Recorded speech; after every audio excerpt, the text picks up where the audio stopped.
Hello guys, कैसे हैं आप सब लोग। लेवल अप के एपिसोड 57 के साथ हाजिर हूँ। जिन्हों कहता है कि मुझे इस चींटी को जल्दी से खत्म करना होगा वरना चाइन नहीं बच पाएगी, हमें उसे जल्दी से वापस लेकर जाना होगा।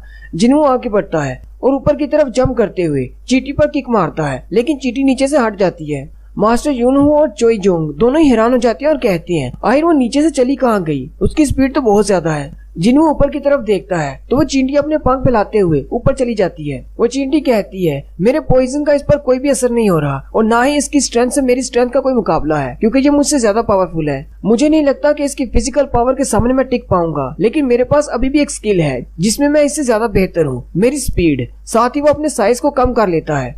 चींटी का साइज कम होने की वजह से उसकी स्पीड और भी ज्यादा बढ़ जाती है। वो चींटी अपनी बॉडी को बहुत ही स्लिम ट्रिम कर लेती है, जिसकी वजह से उसकी स्पीड बढ़ जाती है। जबकि नीचे जिन्हू भी खड़ा हो जाता है और अपने दोनों डैगर्स निकाल लेता है। वो चींटी सुपरसोनिक स्पीड के साथ नीचे की तरफ आती है और अपना पंजा जिन्हू पर मारती है, लेकिन जिन्हू नीचे से हट जाता है। वो भी बहुत ज्यादा हैरान हो जाती है और कहती है आखिर इसने इतनी जल्दी इसको डॉज कैसे कर लिया, क्या इस लड़के की स्पीड मुझसे ज्यादा है। जिन्हू जल्दी से डॉज करते हुए पीछे की तरफ घूमकर उस पर अपने नाइफ से अटैक करता है, लेकिन वो जल्दी से अपने पंजे को सामने की तरफ कर लेती है और अपने दूसरे पंजे से जिन्हू पर अटैक करती है, जिससे जिन्हू पीछे की तरफ धकेला जाता है। जिन्हू पीछे दीवार के साथ जाकर जेट प्रोपल्सन के साथ दोबारा स्पीड के साथ आगे की तरफ बढ़ता है और फिर दोनों में एक स्पीड की फाइट स्टार्ट होती है जो कि दिखाई नहीं दे रही।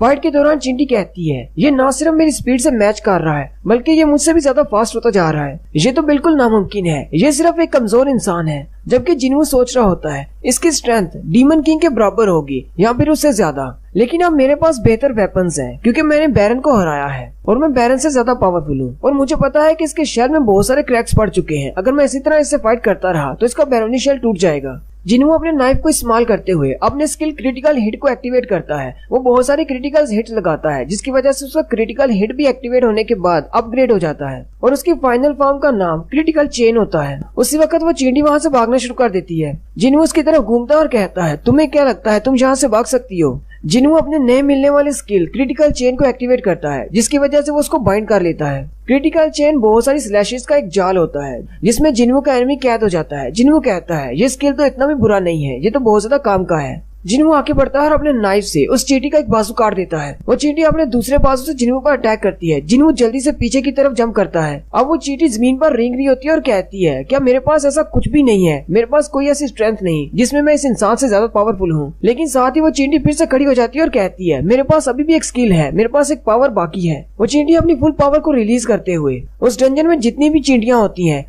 उन सबको कंट्रोल करती है, क्योंकि क्वीन के मरने के बाद वो सारी चींटियां इसी की बात सुनती हैं। उस चींटी के साथ पूरी चींटियों की एक आर्मी खड़ी होती है, जबकि जिन्हू उसके सामने खड़ा मुस्कुरा रहा होता है और अपने शैडो सोल्जर्स को बाहर निकाल लेता है और कहता है अगर ये बैटल सोल्जर्स की है तो फिर मेरे पास भी सोल्जर्स हैं।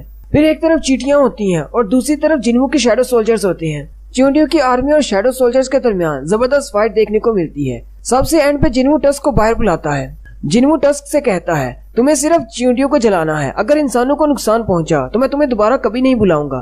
टस्क जिन्हू के ऑर्डर सुनने के बाद अपने साइज को बड़ा कर लेता है। जैसे टस्क का साइज बड़ा होता है उसके हाथ में जो मैजिकल क्रिस्टल होता है उसका साइज भी बड़ा हो जाता है।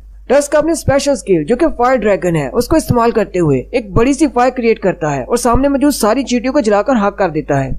उसकी फायर बीम इतनी ज्यादा पावरफुल होती है कि वो उस डंजन की दीवार को तोड़कर बाहर चली जाती है। लिमदाई और मादुंग ये देखकर बहुत ज्यादा हैरान हो जाते हैं। लिमदाई कहता है ये हो ही नहीं सकता, ये एक समन वॉरियर है, इसका समन वॉरियर तो इससे भी ज्यादा पावरफुल है। अपनी सारी चींटियों की आर्मी को मरता हुआ देखकर वो चींटी कहती है ऐसा कैसे हो सकता है, ये इंसान मुझसे ज्यादा पावरफुल कैसे हो सकता है, मैं इन सबसे ज्यादा सुपीरियर हूँ। मैं जैसे ही पैदा हुआ मैं बहुत ज्यादा पावरफुल था, मैं अल्टीमेट सोल्जर हूँ। मैं अपने रास्ते में आने वाली हर चीज को खत्म कर सकता हूँ और उसे निगल सकता हूँ, जिससे मेरी पावर की कोई लिमिट नहीं। मेरे पास इन्फिनिट पावर है। मैं ही मोनार्च हूँ, या फिर मैं एक मोनार्च था, या फिर मुझे एक मोनार्च बनना था। आपको याद होगा लास्ट टाइम कालकला ने भी घबरा कर यही कहा था, वो भी एमओ से कुछ कह रहा था। वो जिन्हू के बारे में यही कहने वाला था कि वो एक मोनार्च है।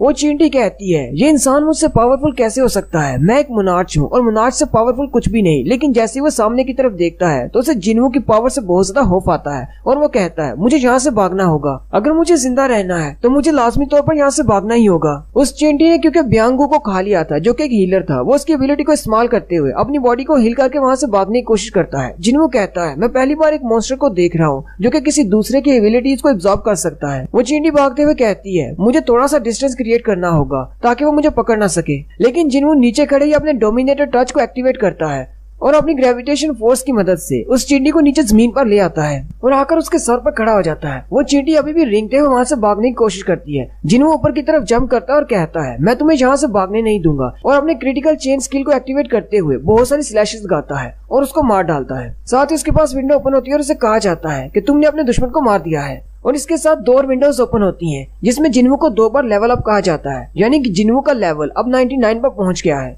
उसी वक्त मास्टर यूनहू जिन्हों से कहते हैं चाइन नहीं बचने वाली, उसकी हालत बहुत ज्यादा खराब है, जल्दी से उसका कुछ करना होगा। जिन्हों भागता हुआ चाइन के पास आता है और कहता है मुझे लगता है कि मैंने अपना बहुत ज्यादा टाइम उस चींटी पर वेस्ट कर दिया, मुझे जल्दी से किसी हीलर को ढूंढना होगा। मैं अपने शैडो एक्सचेंज स्किल को भी इस्तेमाल नहीं कर सकता क्योंकि अभी थोड़ा सा टाइम बाकी है, और मुझे अभी तक ये भी नहीं पता कि मैं अपने साथ किसी और बंदे को एक्सचेंज कर सकता हूँ या फिर नहीं। अगर मैं काइसल पर बैठकर वापस जाता हूँ और किसी हीलर को लेकर आता हूँ तो बहुत ज्यादा टाइम लग जाएगा। मेरे वापस आने तक चाइन मर जाएगी। हो सकता है जापानीज की टीम में अभी भी कोई हीलर जिंदा हो, मुझे उनमें से किसी को ढूंढ कर लाना होगा। लेकिन साथ ही जिन्हों को कुछ याद आता है। जिन्हों कैमरामैन से कहता है क्या तुम कैमरा को ऑफ कर सकते हो। वो ये बात सुनकर हैरान हो जाता है। जिन्हों से कहता है अगर तुमने कैमरा बंद नहीं किया तो मैं इसे तोड़ दूंगा। वो जल्दी से अपने कैमरे को बंद कर देता है और कहता है अचानक इसने कैमरे को क्यों बंद करवा दिया।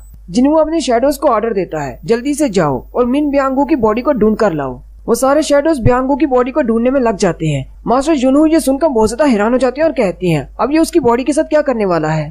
थोड़ी ही देर के बाद एक हाई ऑर्क ब्यांगो की बॉडी को उठाकर ले आता है। जिन्हों उसकी बॉडी के सामने खड़ा हो जाता है और कहता है इसका तो सारी नहीं, पता नहीं मेरी शैडो एक्सट्रैक्शन इस पर काम करेगी या नहीं। लेकिन ब्यांगो की बॉडी के ऊपर विंडो ओपन होती है और कहा जाता है तुम इसकी बॉडी से शैडो निकाल सकते हो। जिन्हों कहता है मेरे पास सिर्फ यही एक रास्ता है, मुझे इसकी बॉडी से शैडो निकालना होगा। जिन्हों उसकी बॉडी के सामने खड़ा होकर कहता है जागो। ब्यांगो की बॉडी से थोड़ा सा शैडो निकलता है लेकिन शैडो एक्सट्रैक्शन फेल हो जाती है। जिन्हों ये देखकर हैरान हो जाता है और वो फिर से ट्राई करता है लेकिन दोबारा से शैडो एक्सट्रैक्शन फेल हो जाती है। अब जिन्हों के पास सिर्फ एक ही चांस बचता है। जिन्हों कहता है वैसे तो मेरी स्ट्रेंथ ब्यांगो से बहुत ज्यादा है, इसका शैडो आसानी से निकल आना चाहिए, लेकिन मुझे नहीं लगता कि ये अपने शैडो को निकलने देगा। यहाँ पे ये मुझे ऐसा बताना चाह रहा है जैसे किसी इंसान की बॉडी से उसका शैडो निकालना गलत काम है। लेकिन साथ ही वो मिस चाइन की तरफ देखता है और कहता है लेकिन जिंदा को बचाना ज्यादा जरूरी है, मुझे ये गलत काम करना ही होगा। जिन्हों तीसरी बार कोशिश करता है और ब्यांगो की बॉडी से कहता है जागो और उसका शैडो बाहर निकल आता है। ये देखकर यूनहू बहुत ज्यादा गुस्सा हो जाता है और जिन्हों के कंधे पे हाथ रखते हुए उसे कहता है तुम इसकी बॉडी के साथ क्या करने लगे हो। लेकिन जैसे ही वो ब्यांगो के शैडो को बाहर निकलते हुए देखते हैं वो बहुत ज्यादा हैरान हो जाते हैं और कहते हैं तुम्हारे ये शैडो क्रीचर्स ये कोई समन नहीं है बल्कि तुम्हारी एबिलिटी मुर्दा को जिंदा करना है। सिर्फ मास्टर यूनहू ही नहीं बल्कि चोई जोंग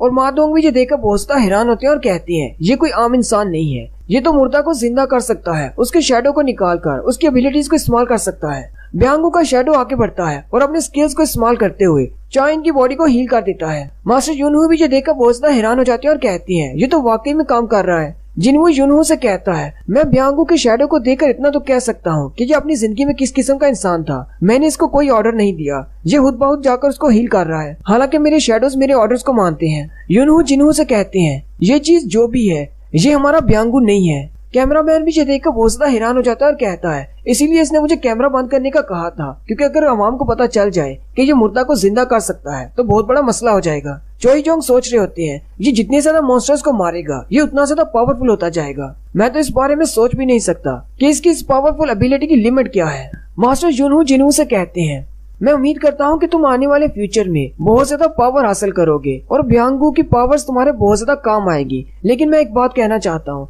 ब्यांगो एक ऐसा इंसान था जिसे फाइटिंग से बहुत ज्यादा नफरत थी, इसलिए मैं तुमसे एक रिक्वेस्ट करता हूँ प्लीज ब्यांगो की शैडो को कभी भी फाइट के लिए इस्तेमाल मत करना। जिन्हों थोड़ी देर के लिए खामोश हो जाता है, फिर मास्टर यूनहू के हाथ को अपने कंधे से झटकते हुए कहता है ये दूसरी बार है जब आपने मेरे कंधे को पकड़ा है।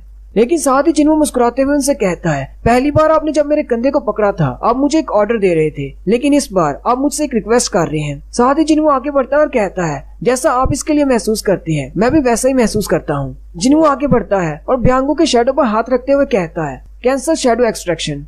यूनहू देखकर हल्का सा मुस्कुराते हैं, जबकि ब्यांगो का शैडो भी यूनहू की तरफ देखकर मुस्कुराता है और साथ ही उसका शैडो नथिंगनेस में चला जाता है। ऐसा करने पर यूनहू जिन्हू का शुक्रिया अदा करते हैं। फिर हमारे कोरिया के सारे हंटर्स एक्सट्रैक्शन पॉइंट पर हेलीकॉप्टर की तरफ चले जाते हैं। जिन्हू उन सब से कहता है मैं यहीं पर रुकूंगा, तुम सब लोग चले जाओ, अभी यहाँ पर बहुत सारी चीजें हैं जिन्हें मुझे ठिकाने लगाना है। यूनहू से कहते हैं मैं तुम्हारी बात समझ सकता हूँ, वैसे भी हमारी ये रेड अभी कम्प्लीटली खत्म नहीं हुई। आसमान में बहुत सारी चूंटियां उड़ रही होती हैं। जिन्हों कहता है पहले मैं तुम लोगों के लिए रास्ता खाली कर देता हूँ, उसके बाद वापस आकर इन अंडू का कुछ करता हूँ। जिन्हों अपने पास से काइजल को निकालता है और उस पर बैठकर उड़ जाता है और साथ ही रास्ते में आने वाली सारी चींटियों को मारता जाता है ताकि हेलीकॉप्टर के उड़ने के लिए रास्ता साफ किया जा सके। और यहीं पर हमारी एपिसोड 57 का एंड होता है। नेक्स्ट एपिसोड में हम देखेंगे जिन्हू उस चींटी को अपना एक एंड सोल्जर बना लेता है, जबकि क्वीन को भी अपना शैडो सोल्जर बनाने की कोशिश करता है। और इसके अलावा अब जिन्हू की पावर्स को अमेरिकन हंटर्स ने भी देख लिया है